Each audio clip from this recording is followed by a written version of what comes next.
Saya akan panggilkan sahabat Jas Alvin yang berikutnya, Pak Tung Desem Waringin untuk bersama kita di sini. Nah, ini asik ini juga. Salam dahsyat.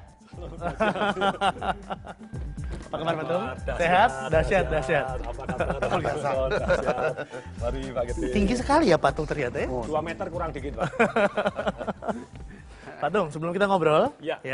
ini seru nih, 3 orang hadir di sini. Sakti. Waduh, enggak, saya respect buat tiga-tiganya. Thank you for coming. Kita saksikan dulu yang berikutnya ya, silakan. Yuk. Merintis karir sebagai bankir profesional berprestasi tidak membuat seorang Tung Desem Waringin berada di comfort zone. Justru di puncak karir dan usia produktifnya, ia memutuskan keluar dan mencoba peruntungan baru sebagai motivator. Ia pernah menjadi buah bibir gara-gara menyebar uang sebanyak 100 juta rupiah dari atas pesawat terbang. Sebuah terobosan dahsyat, sedahsyat sapaan khasnya, salam dahsyat. Pak Tung, Ya. setiap motivator pasti punya ciri khas masing-masing, termasuk Pak Tung ya. Ya. Ada pesan dahsyat apa yang sebenarnya ingin disampaikan buat semua orang ini, Pak? Jadi dalam kehidupan kita tuh semakin banyak memberi, kita akan semakin banyak menerima. Termasuk ilmu dan cinta. Semakin kita berikan, tentu saja kita akan semakin banyak menerima kembali. Sebagai seorang motivator ataupun pengajar segala macam ilmu, itu sebenarnya murid yang pertama kali pada waktu kita ngajar, diri kita sendiri. Semakin kita ajarkan, semakin kita masuk. Dan itulah yang tentu saja memotivasi saya terus belajar, sehingga terus meningkatkan diri. Pak Tung, apa enaknya memotivasi orang? Memotivasi diri. Motivasi diri. Ketika kita ngomong sesuatu hal, itu tes cermin kembali ke diri sendiri. Kita tes cermin, otomatis sudah belum saya melakukan. Nah kalau kita sudah, kita ngomongnya lebih lancar dan lebih lega dari hanya sekedar kita teori dan menyampaikan, oh ini loh, enggak. Tapi kalau kita sudah melakukan sendiri, itu rasanya akan energinya lain. Anda flow lebih lancar, lebih nyaman. Karena we've been through ya, karena Ya. kita telah melewatinya. Ya. Ketika diajarkan kepada orang lain lebih mana? Oh ya, hasilnya? Oh ya. Jadi mereka lebih, ya gitu. Pak Tung, transisi dari seorang profesional kemudian menjadi seorang motivator ya. Ya. Ini mudah nggak Anda jalani sebetulnya? Karena saya melihat rata-rata begitu ya. Dari yang udah profesional tiba-tiba mau more focus into as a motivator gitu loh. Jadi orang itu kalau keluar dari satu tempat, itu yang memotivasi biasanya cuma 2. Di luar ada yang lebih nikmat, atau di dalam sengsara. 2 itu ya. 2 itu aja. Itu ya. Kalau sekali waktu nanti Mas Alvin ini berhenti jadi host, ada 2 aja. Di sini tidak nikmat, atau di luar ada yang lebih nikmat. Gitu ya. Wajar itu ya. Wajar saja gitu ya. Nah tentu saja dari profesional tadi sebetulnya adalah satu zona yang sangat nyaman.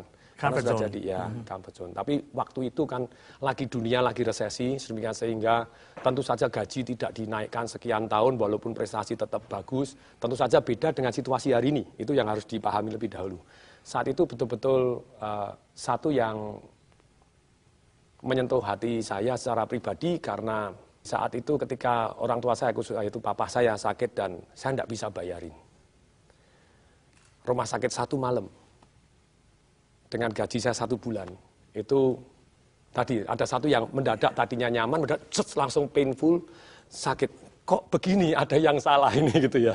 Dengan prestasi yang begitu bagusnya, naik gaji banyak, tapi memang saat itu lain gitu ya. Karena rumah sakitnya kan di Singapura, sedangkan di Indonesia dolar lagi tinggi-tingginya tahun 9798, lain dengan sekarang. Itu menyebabkan Anda langsung ikut training yang dengan biaya yang sangat mahal di Singapura itu ya. Ya, training yang harganya 10.000 US. Saya dalam posisi jual tanah katanya Pak ya? Ya, enggak punya uang, rumah belum punya, tanah yang punya, tanahnya dijual. Orang tua saya sebelumnya sakit, istri baru melahirkan anak kedua. Gitu ya. Jadi bahasa Inggris waktu itu belum lancar. Sebetulnya ada 1 juta alasan untuk tidak ikut. Tapi ada dorongan bahwa saya harus berubah. Nah berubah dan ketika itu saya percaya bahwa seorang Anthony Robbins yang begitu banyaknya melatih banyak orang sukses. Ya. Dan saya sungguh terinspirasi sebelum saya jadi terjun di dunia pembicara pun, saya ngikutin. Saya sampai kalau misalnya Pak Andri Wongso tidak bisa tampil, saya aja yang ceritakan kisahnya Pak Andri Wongso, saya bisa gitu ya. Saya ngikutin zaman, iya, saking terinspirasinya. Dengan Pak Gede Prama juga sama.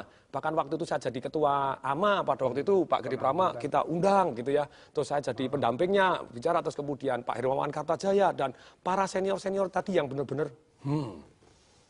ternyata kalau di dalam satu perusahaan, itu ilmu kita ya hanya menguntungkan untuk perusahaan itu saja. Tapi kalau kita di luar bisa menguntungkan ke Semua orang gitu. Seperti seolah melihat visi lain ke depan bahwa ada sesuatu yang bisa di-grab kelihatannya. Ya, sebetulnya itu sudah mulai jadi prinsip saya sejak kuliah. Dulu saya SMA goblok, totally goblok.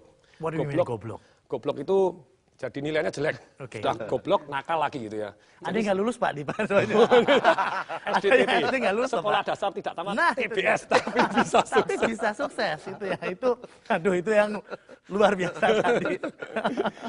Nah, sekolah goblok itu saya naik kelas dengan status diampuni gitu ya. Karena semester ganjil itu bahasa Indonesia dapat 5, PMP pernah dapat 5 juga gitu ya.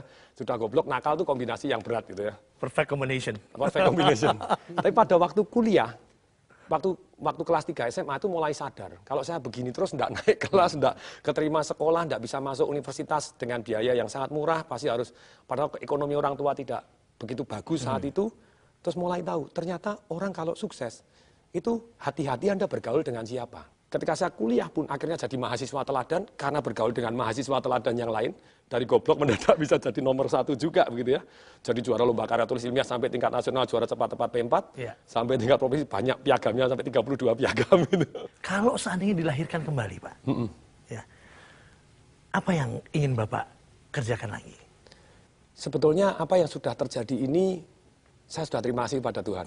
Tanpa saya pernah kerja di bank, saya tidak punya ilmu bank seperti hari ini. Jadi alam semesta dan Tuhan ini selalu memberikan pelajaran dan manusia mau belajar enggak. Kalau tidak belajar akan diulangi. Jadi proses hari ini kalau misalnya saya dilahirkan kembali, mau enggak ngulangi sama seperti ini? Mau saya. Jadi ini adalah karunia ataupun hadiah dari yang di atas sana bahwa, atau yang di dalam sini atau yang benar-benar dimanapun Tuhan kau berada gitu ya. Bahwa itulah memang pelajaran yang membuat kita tumbuh jadi lebih baik dan lebih kuat dan lebih bermanfaat untuk orang banyak. Dahsyat. Terima kasih. Kita break dulu, kita bahas saat lagi yang jasa.